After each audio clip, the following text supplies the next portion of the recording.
Yeah, wow. Yeah, wow. Right. Really, it is the message. Yeah. You about to find out in 1 second. You better, oh, see, let's talk about that. Donna Marie, as always, thank you. Yes. So this morning I want to get started with a short practice of gratitude, our moment of gratitude, as I've been doing now for several months. As you all know, gratitude opens us up. Gratitude opens us up to the infinite. It opens us up to infinite intelligence, and it opens us up to infinite love. So some of us, though, when we come in here, we're so consumed by the outer that it can be difficult to turn and focus on the inner. And so when we move our attention from the outer and put our attention on the inner, then we begin to change our energy.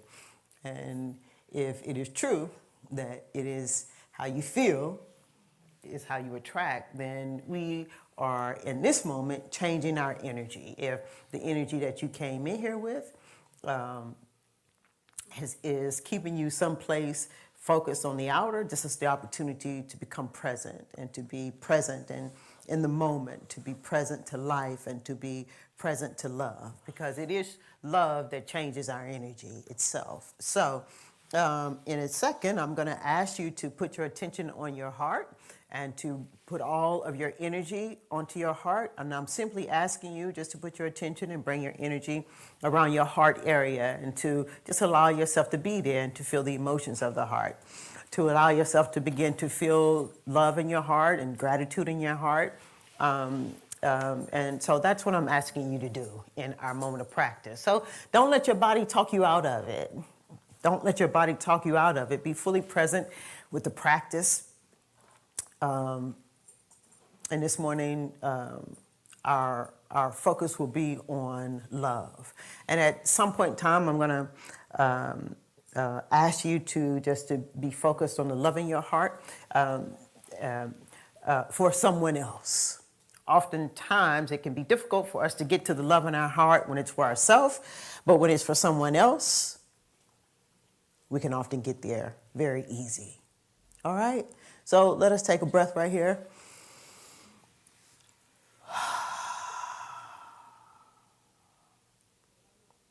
And drop into your heart.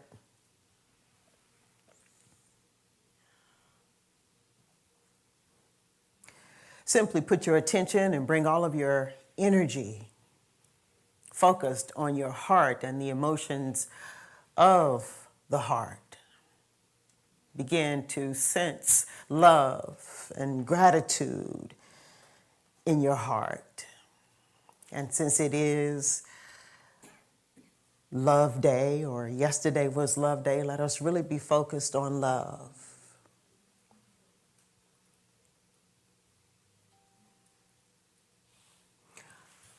If you're moved, you can put your hand over your heart, but just feel this love that is in your heart.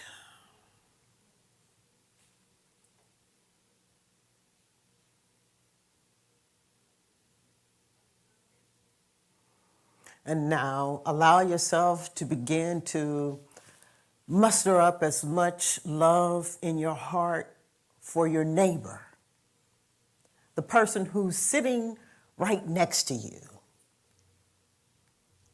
or the person who's sitting behind you perhaps. Open up your heart and allow the love that's in you to just begin to flow from your heart. Open up your heart and feel this love for the person that's sitting behind you or on either side of you. Just feel it.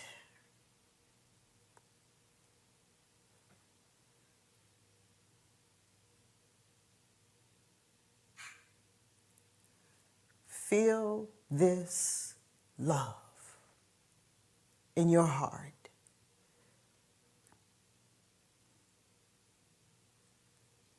It is so transforming. this love that is revealing, this love that is healing. Feel it. Open up. Keep your attention on your heart.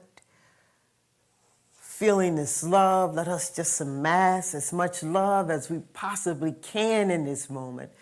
Feel it.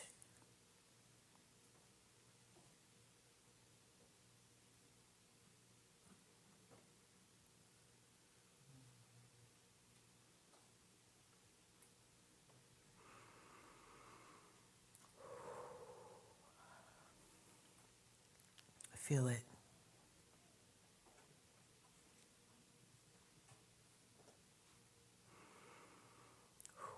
And now, what I want to invite you to do, those who are online and those who are here in the building, if you would open your eyes, if you have your eyes closed, and turn to the person who's sitting next to you and let them know that this love is for your heart. This love is for your heart.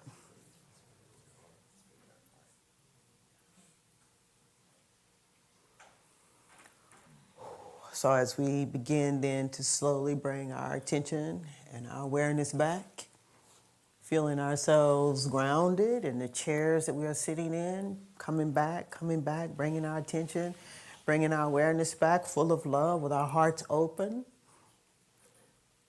feeling supported by the chairs that we are sitting in and grounded with our feet planted on solid ground, bringing our attention and our awareness back, come back.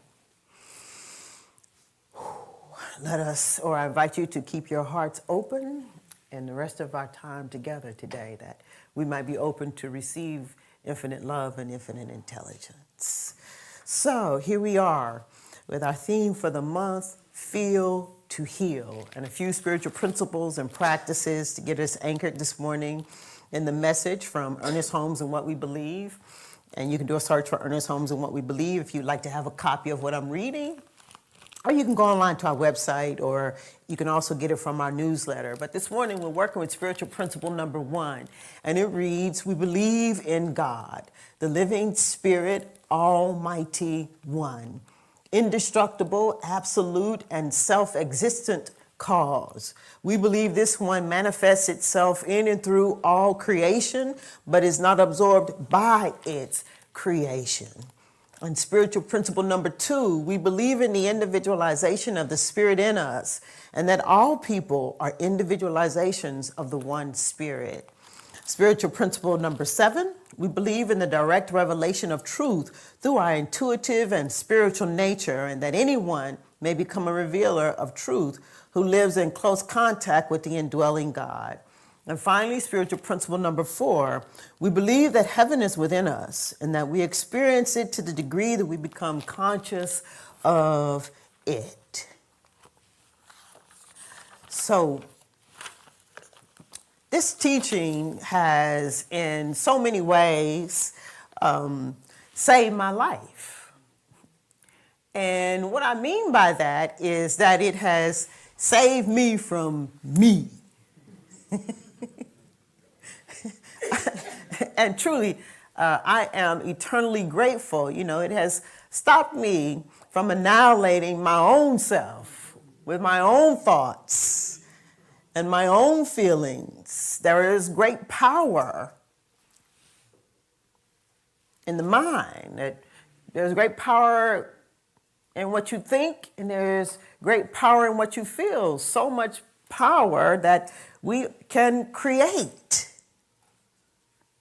that we can consciously create the life that we are desiring. So, and I'll say that, you know, the revelations that have come to me through my practice, through my time in prayer and my time in meditation and my time in contemplation, my time in journaling, that the revelations that come to me or have come to me and continue to come to me, I might call them mind-blowing and life-changing.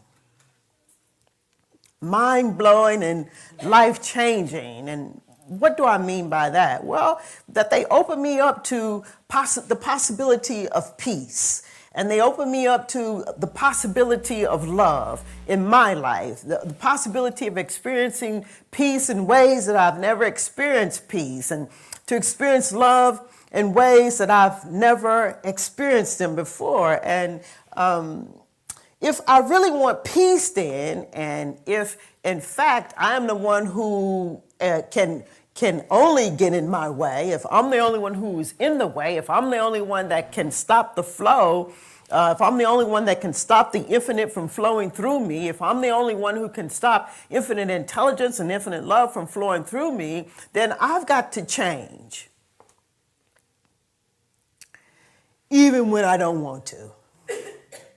If I really want peace, I've got to be willing to change even when I don't want to. We've got to learn how to become willing. That's a big thing in this teaching, learning to become willing. And what that means then is oftentimes we have to be willing to let go of our desire to want to be right. You know, the choice is peace or be right. That's the choice. The choice is being open or being closed. The choice is annihilation or creation. That's the choice. So, the thing is, we all want the freedom to be able to create the life we desire, but so many of us, we shy away from taking responsibility for the life that we did create, although it's the life that we desired. There comes a great deal of responsibility to the one who is creating the life that they desire. So, oftentimes in these revelations, as I said, that have found me are mind-blowing and life-changing. And it's true. And so sometimes when these revelations find me, it's often followed by a 4-letter word. So I'm already warning y'all, those who don't like me to cuss, it's happening today. It's happening today. So, you know, how we think and what we think and how we think. Last week I said it's our responsibility. And last week I also suggested that it is our responsibility how we feel and what we feel, that we are to take responsibility for what we feel and how we feel. And when that revelation came to me, all I could say was, damn.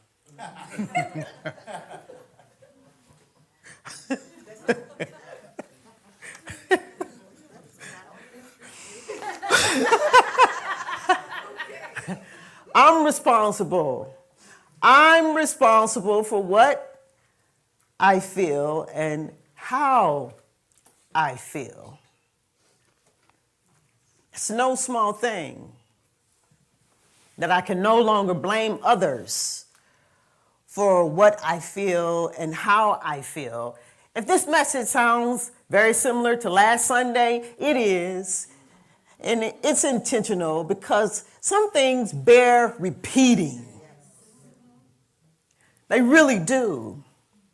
So many of us, we're accustomed to blaming and are so identified with the feelings that's associated with the blaming, the feelings that come when we point outward at someone else, those feelings. We're so accustomed to them and so familiar to them that it almost seems impossible that we might be able to take responsibility then for our own feelings. Like it just might be impossible. That what might be flying around in our head is just how unfair life is. And it's true. Sometimes life is unfair. That's true. And all the time, life is just. It's unfair sometimes, but all the time, it's just. Damn.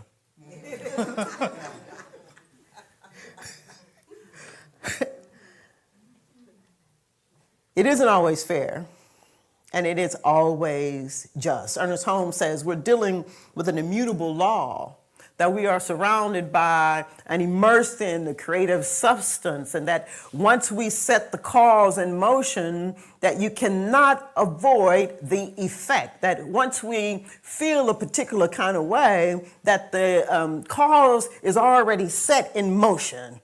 That what you feel is going to cause an effect. Not just what you think, but what you feel. And once you feel it, you've set it in motion. And it will cause an effect, and you cannot avoid the effect. This is what is called the law of attraction. You only attract what you think, Ernest Holmes says. And we should add to it, as Donna Marie so elegantly put it in her song, we only attract what we feel. We only attract what we feel. And in his book, Ernest Holmes and Willis Kenner, A New Design for Living, I'm reading from page 86 and 87. The title of the reading is The Law of Attraction. Here's what Ernest Holmes says. He says, we are all familiar with such sayings as birds of a feather flock together. Like attracts life. As you sow, so shall you reap.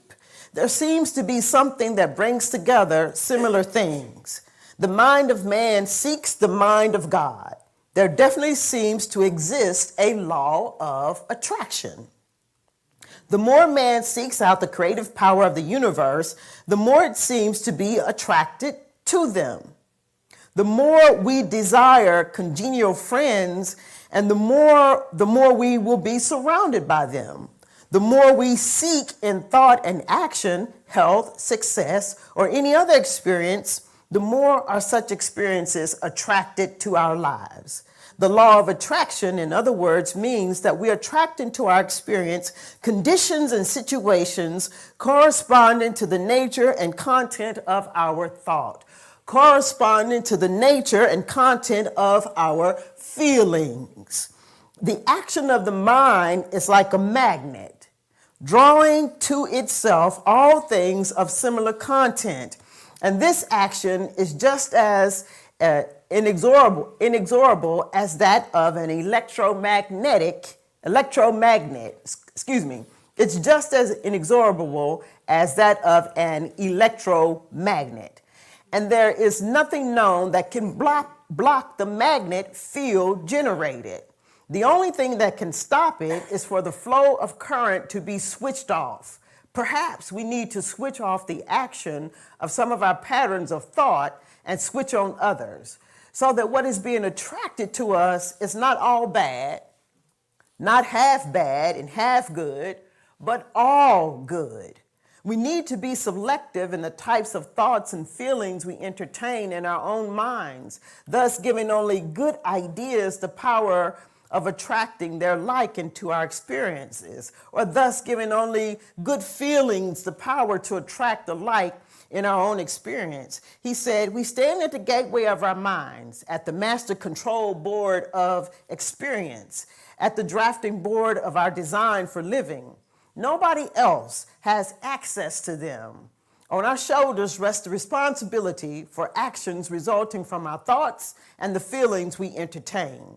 And as our tomorrows become todays, we will have irrefutable evidence of what we have attracted to ourselves through the very simple but definite truth of the axiom that like attracts like. Always, you attract what you feel. And life is not always fair. And it is always just. Ernest Holmes says that thought doesn't go out, our thought and our feelings don't go out to influence persons or things. What we think and feel readjusts our own consciousness. It's like when you go to the doctor, if you have a broken bone, the doctor just resets it, and then the body takes over and heals its own self. It is much like that. when we can readjust in our own consciousness, when we can readjust what we are thinking and we are feeling, then divine intervention takes over and life just resets itself in this way. You understand what I'm saying? When we get our own consciousness straightened out, when we become so aware of what we feel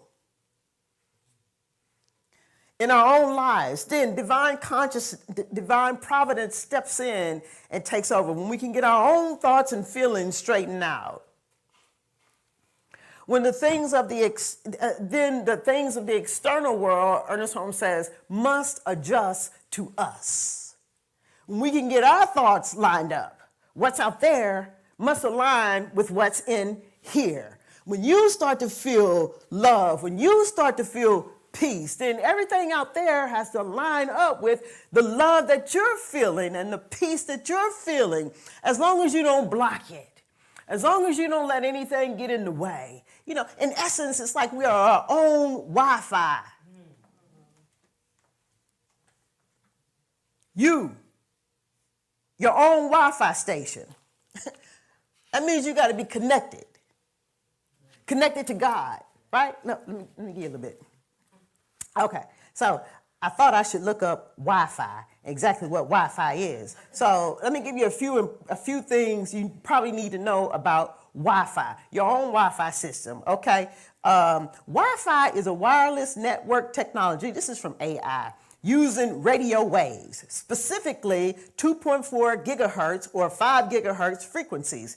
Here's what Wi-Fi does. It transmits data between devices and the central router, right? So when you connect it, the divine, with the infinite, you're transmitting data. Okay?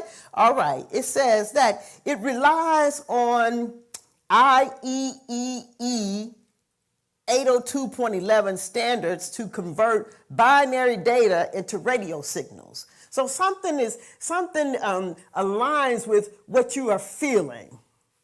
Your Wi-Fi system, it's an alerter. It alerts the divine. And some key factors include just how far your range is and just how fast your range is. So you want to be then paying attention to any interference. Y'all know what interference is? Something that gets in the way. Blaming gets in the way. Not taking responsibility gets in the way. It slows down your frequency. It's in the way. It slows down the alignment. It slows down our ability to be open and receptive to the divine ideas, to infinite wisdom. When we are faced with, I am responsible for how I feel. Damn. Let me be open to the divine, because I'm going to need some help. I'm going to need some help with this one. I'm going to need a little bit of help with this one. So don't block it. Make sure your hub is clear and free. Make sure you connect it through your prayer, through your meditation, through your affirmation. Make sure you connect it.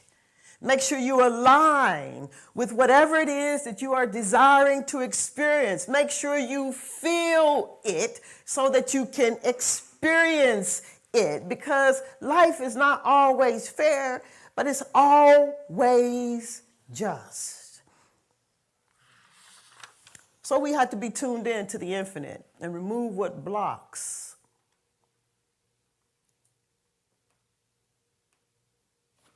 So that nothing gets in the way of our frequency. So that you don't allow anything to change your energy. So that you are very aware of what you are feeling. Because what we are feeling causes an effect. It's the law of attraction. Just read it. So the thing is that what we are feeling, either it infects or it perfects. Y'all know what I'm talking about, right? Come on. When you go around somebody, or when you wake up and you're not feeling so good, and you go around, you be around people, you infect them with your bad feelings. How you feel, it infects. If you're feeling angry, it infects. And it broadcasts. You create what you feel. And how you feel, it either infects or it perfects. It perfects your clarity. It perfects your hearing so that you can tune in to the divine, so that you can hear something other than what you're currently hearing, so that you can be open and available when you find yourself face to face with a divine revelation that moves you into professing a 4-letter word. Like, what am I supposed to do about this? Listen, it is a direct reflection of how we live our lives. So your feeling is either bringing you clarity or it's bringing you confusion. It infects or it perfects. How you feel, why we need to take responsibility for it, because how you feel, it's either bringing you a whole lot of chaos and confusion, or it's bringing you a whole lot of love. How you feel is always the cause of how you feel. I'm going to say that one. How you feel is always the cause of how you feel. Damn.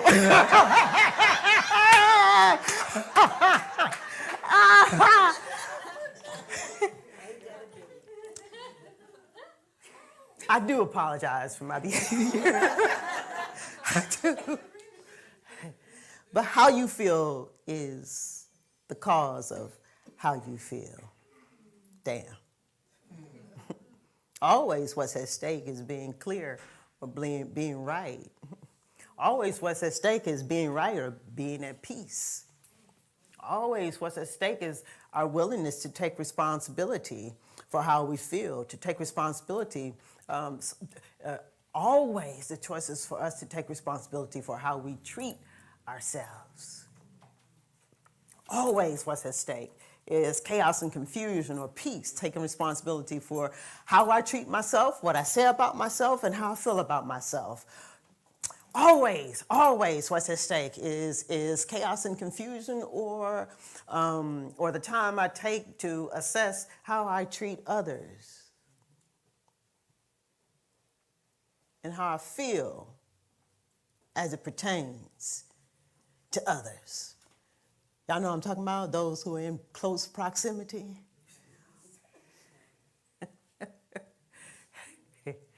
Always what's at stake is your peace. Either you take responsibility for how you treat yourself, or you don't. Or you take responsibility and you take responsibility for how you treat others. Damn. Or you don't. Feel to heal. Feel to heal. It is no small thing. Divine revelation. You, Twana, are responsible for how you feel. You are responsible for how you treat people and how you think about people and how you feel about people. You. It's your frequency. It's what you're broadcasting. You are sure to get back what you send out. And no, life is not always fair. And it is always just. Let us just finish up our time together with the way we started, in love. So let's take this moment then just to drop back into our hearts, not letting our body talk us out of it.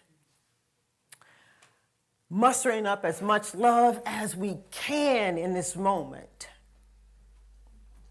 If you're so moved, put your hand over your heart and allow yourself to feel the love that's in your heart was there since the moment you were born. It is eternal. It is you. Allow yourself to feel this love within you, to begin to feel and sense this love that's all around you as you open up your heart and open up your heart for the person who's sitting next to you.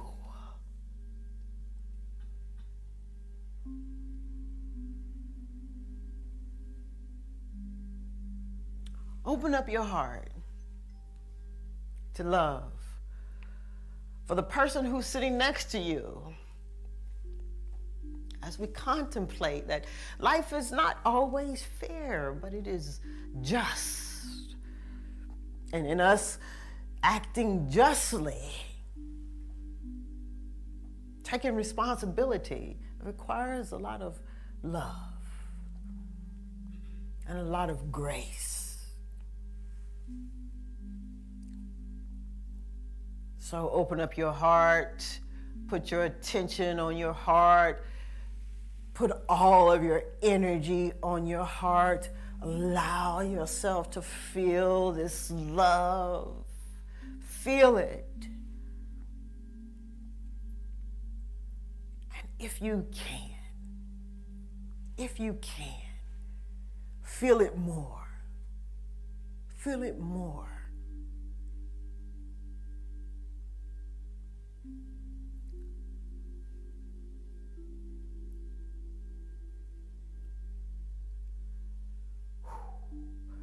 Let us muster up as much love as we can in this place.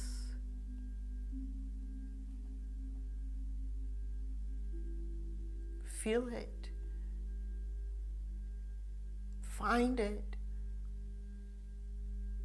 Find this love within you. Feel it.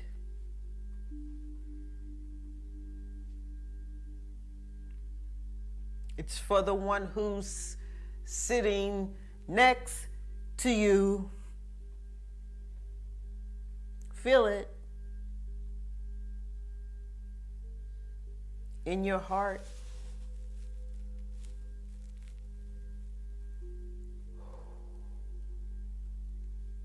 Slowly then, as we come back and open our eyes, if you can,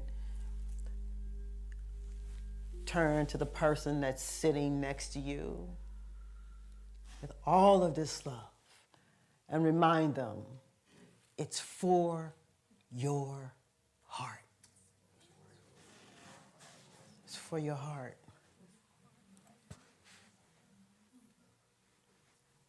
Slowly come back, bringing our attention, bringing our awareness back, supported by the chairs that we sit on, and grounded